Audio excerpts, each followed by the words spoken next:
This is the Westermann WR870 moss brush. I'm going to go through the basic setup, the engine checks and how to get the best out of the machine. This is how the machine is received after delivery.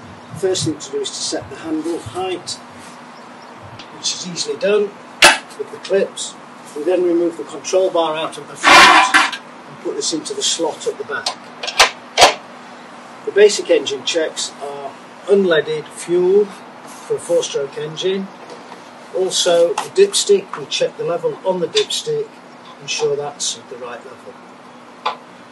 This machine has a jockey wheel underneath.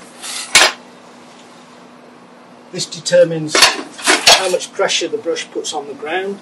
So to set that up, we use the control wheel at the front, which we turn this until we feel it contact the ground. Then we go an extra full turn and lock it with the locking nut.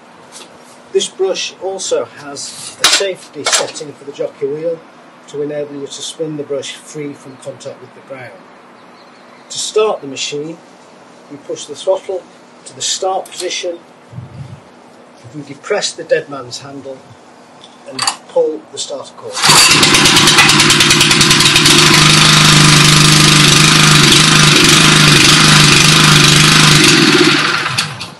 The rotation of the brush is determined by the control wheel. To the right is clockwise and to the left is anticlockwise. The central position is neutral. The graduations are only a guide. What you do, you move it until there is resistance and then drop it into the hole.